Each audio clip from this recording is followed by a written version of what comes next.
Welcome, friends. It's Miss Gisa, and today I have a very special guest, author Michelle Person. Hi, Michelle. Hi. Thanks for being with us today. No problem. Thanks for having me. Michelle is a principal, Mhm. an author, and a mom, Okay. and she has written several books, Mhm. including the Just Like Me series. Mhm. Yep. Michelle, tell us a little bit about yourself. So I am, like you said, an elementary school principal. I've been an educator for over 20 years. I've spent 10 years in the classroom. I've spent the last 10 years at the building level. The last 4 years, I've also owned and operated my company, Just Like Me Presents. We started out primarily focused on literacy and increasing the diverse characters that children can see in children's books. But after doing that, we realized that there's a lack of diversity across all content areas and curriculum. And so we've kind of shifted our focus literally this past 2 months or so. We've rebranded, and now we're focused mostly on increasing diverse strategies, content, resources across all grade levels, across all content areas, so that parents, educators, and children can get what they need across all academic content. So that's where our focus is now. That is wonderful. And the Nathaniel English series that you write and hit the Leaders of the Revolution, those books are for children who are a little older, right? Older elementary. Yeah, so the kind of the Daddyman series, we always tell children that authors write for 4 different reasons: to entertain, to persuade, to inform.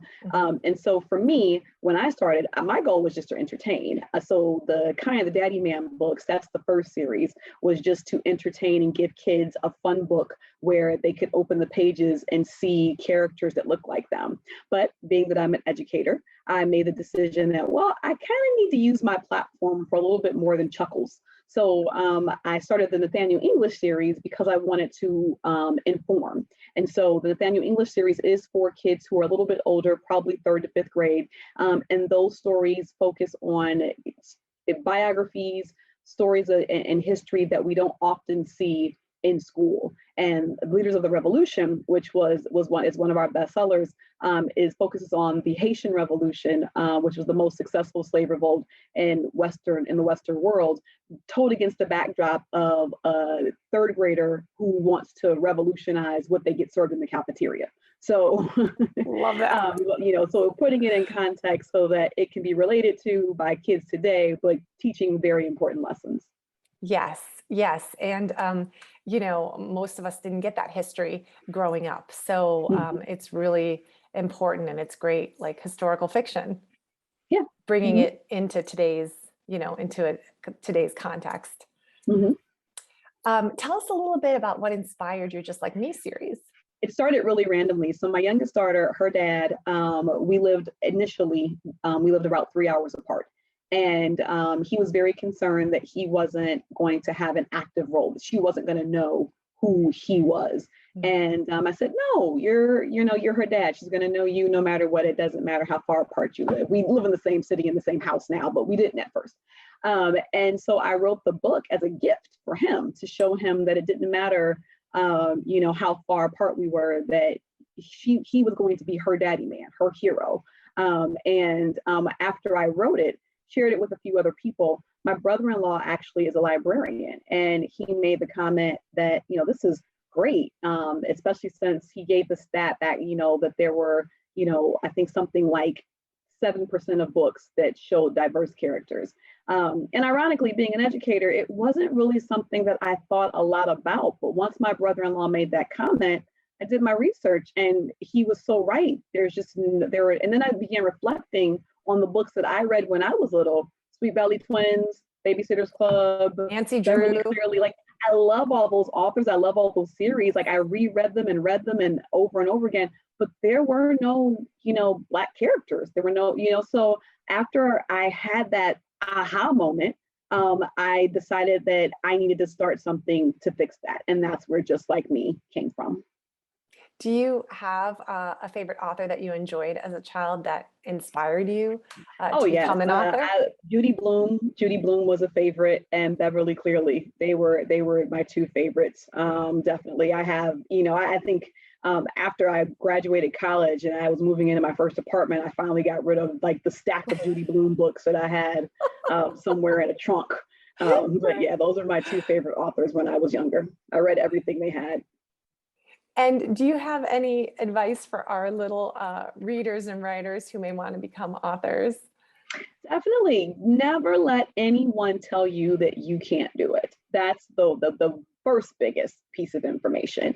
And then the other piece, and this is for me, I initially wanted to be an author when I was 9. I loved reading. It was my favorite thing to do.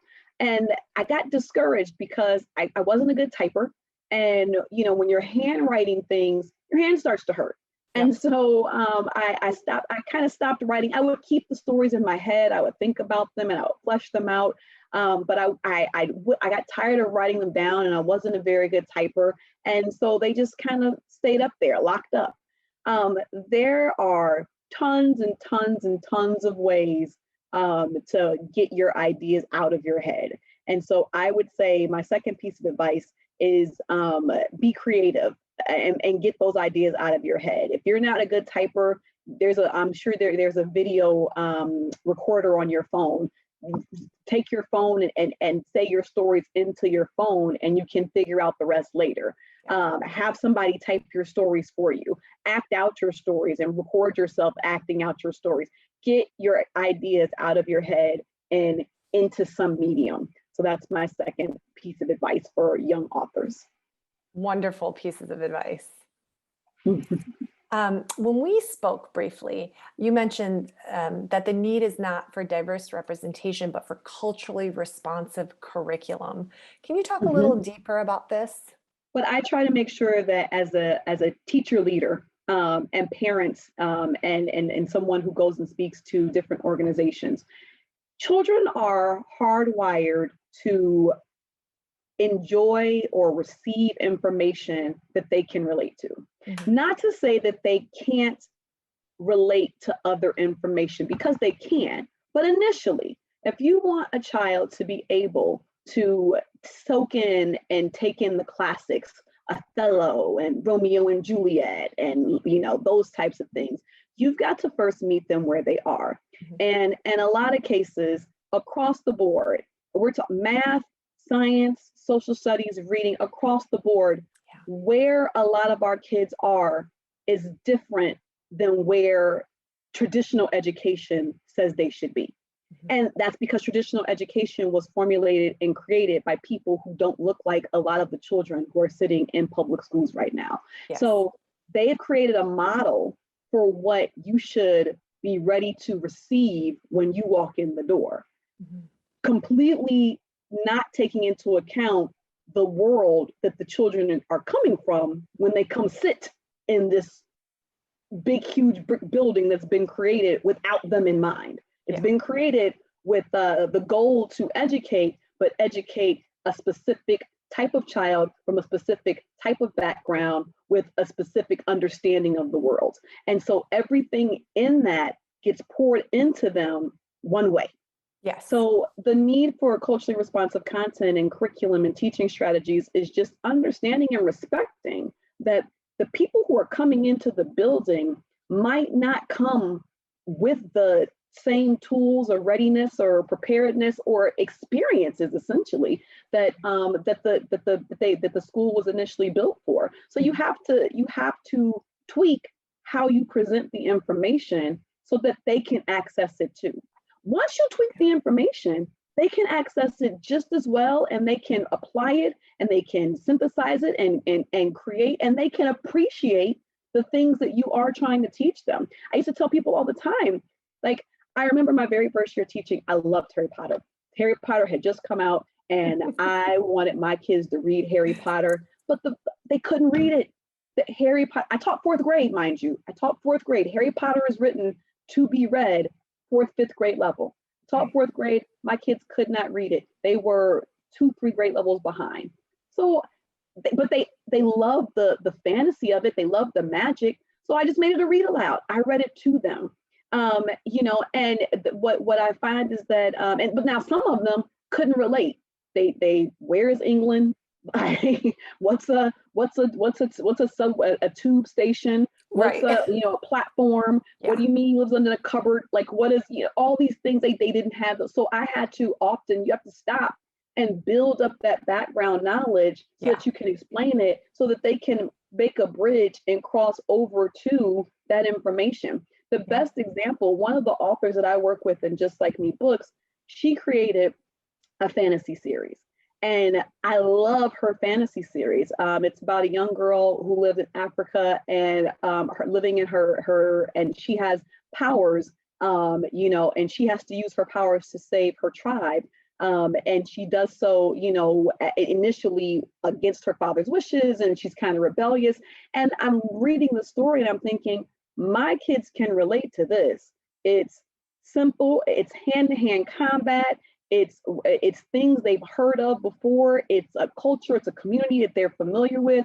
But once you open that door and they refine their reading skills using content that they're familiar with, and you push them up using that, you can then introduce a similar story like a Harry Potter, like a Hunger Games, and they can make connections and determine on their own what they like. But you have to offer that bridge text first.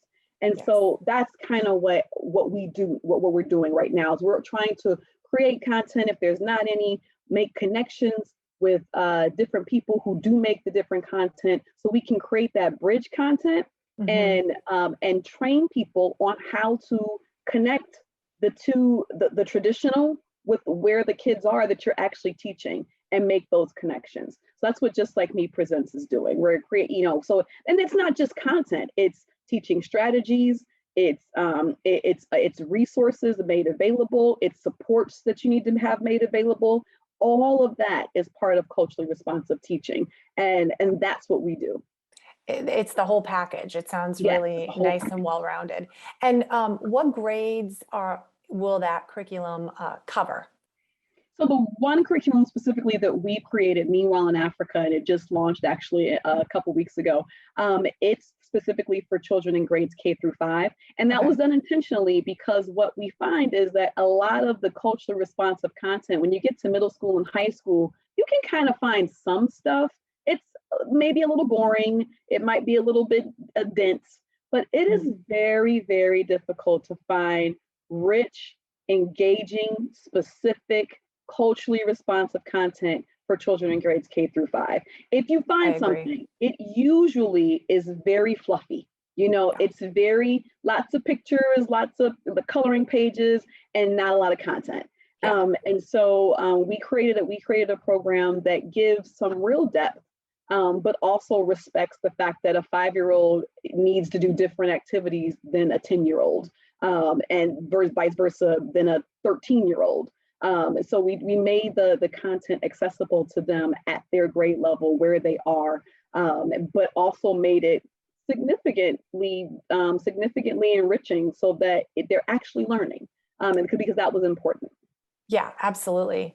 Where can educators or homeschooling families find your curriculum?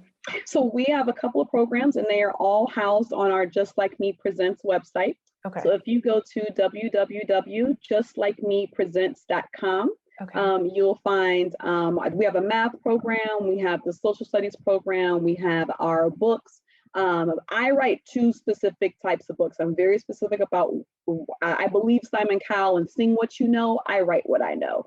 I know early elementary because that's what I taught. That's where I principal. And so I write the Kai and the Daddyman books, and those are for kids in grades 0 to 5, 6. And then I write Nathaniel English, and those are for kids 8 through about 10 or 11. And that's what I do. That's what I know. It's what I'm good at. And that's where I stay. That's my wheelhouse. But on my page, there's also a section called Just Like Me Picks. And that's where I've met other authors on my journey who write different wheelhouses. The author I was telling you about who writes fiction, or fantasy books. That's not my wheelhouse, but she does a really good job, and people should still see those books. Okay. So that's, there's books, there's affirmation, books about self-confidence, books about grief. Great. All those are very important. And so you can also go to the website and look at all of those offerings as well. Okay, and I'll be sure to list your website below this video so families can click on it. So you're working on this curriculum. In terms of books, do you have any upcoming new books that you're in the process of writing? We just released the Kindle version is out. The paperback is not quite available yet, but we just released the newest Kai and the Daddyman book. Okay. It is Kai and the Daddyman Do the Holidays. And it's Kai figuring out, all the different, like what is Halloween? What's a costume? I don't know what that is. What does it mean to go visit an Easter bunny? Why is the Easter bunny so big? Like, these are the things that she and her daddy are exploring in the latest book. So that book is available on Kindle right now, but it should be available in the next 2 weeks in paperback version. So be looking out for Kai and the Daddyman Do the Holidays. Wonderful. Okay. And so in addition to your website, families can also find your books on Amazon. Yes. Okay, great. Well, Michelle, I hope that you will keep in touch with us, and as you write more books, you will come on and talk about those and share those with us. We definitely will keep in touch and keep you up to date with all of our new books and projects. We have we're working on a top secret podcast. Like, we'll definitely let you know about all of those things. We'll definitely, yes. Wonderful. And for our little listeners, you can hear Miss Michelle read her story on our channel. Check it out. Definitely. Thank you so much, Michelle. We'll see you again soon. Thank you for having me. Bye. Bye-bye.